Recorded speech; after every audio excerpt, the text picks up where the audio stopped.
The Skokie Police Department is still gathering information after the body of a prominent businesswoman was found. 41-year-old Lisa Smith's body was found right here near the Chicago River. Now, police say they got a phone call around 4 o'clock this afternoon about the discovery. Now, we're still waiting for official cause of death by the medical examiner's office, but the family has been notified. Chicago police have made an arrest in connection with a string of 20 muggings on city streets. 24-year-old Victoria Lane now faces charges of assault and robbery. Police say they linked the 24-year-old Wisconsin woman to at least 20 separate incidents in which males were physically assaulted and robbed. A roof collapse sent a Chicago resident to the hospital last night. Fire officials say they were sent to a home at 95th and King Drive. One female tenant was in her kitchen when she said heavy rain caused the roof to partially collapse on top of her.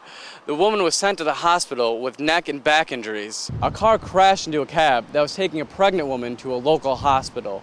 Police say the vehicle was headed west on Howard Street when the driver lost control and struck this utility pole. The driver then tried to get back on the road and struck a cab that was parked right here. The pregnant woman is unharmed but was taken to a hospital for observations. A man fell 10 stories to his death. Investigators say the man was employed to clean windows at Adams Home Apartments on Clark and Devine when he fell through an open window. He was later rushed to Parker Medical Center where he died of his injuries. So far, police are not releasing his name. In today's top news, mental health experts are still trying to determine whether Elizabeth McCain should be held responsible for killing her husband of 17 years. Andy is at the scene with the latest. Andy? I am outside the courthouse where the McCain trial is underway. Dr. Paul Johnson has just taken the stand. Dr. Johnson, as you may remember, is a psychiatrist that was hired by the prosecution. According to his evaluation, Elizabeth McCain's condition does not meet the threshold for the insanity defense. He does agree that she may have suffered some level of post-traumatic stress disorder from being abused year after year, but disagrees with the defense's diagnosis that she has a severe mental disorder or defect. He also wanted to point out that McCain never sought psychiatric treatment before or after she killed her husband. I'm Andy Devine. Back to you in the studio. Thanks, Andy. Since Coca-Cola introduced its mini cans of soda, for thousands of high schoolers, prom is the biggest event of their young lives. But for parents, prom-related expenses can be as costly as a wedding. My prom was great. My parents put up $10,000 on my prom. The cost of prom is not a big concern when you have money, but for parents living on a fixed income, prom can mean not paying your rent. A group of local parents have built a site for low-income parents needing help with prom cost. The site features recycled clothes, discounted merchandise, and other prom services.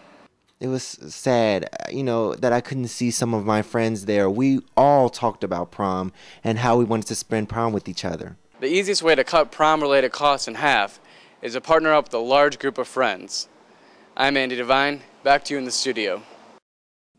Good evening. I'm Andy Devine. Victory for an Indiana family after a 3-year fight. Nick's Law was finally signed into law today to crack down on repeat drunk drivers. Alex is live on the scene. Alex? Andy, Chris Latter's parents said it was a phone call that no parent wants to get, hearing that their son was hit and killed by a drunk driver. The bill will impose stricter penalties for drunk drivers with multiple convictions. In other news, firefighters had a house fire to deal with last night. Officials say they were checking out flood damage to the West Street wall when a neighbor reported thick black smoke coming from the rear of a nearby duplex. The 2 apartments were evacuated.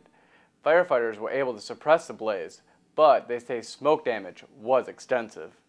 The cause of the fire is still under investigation.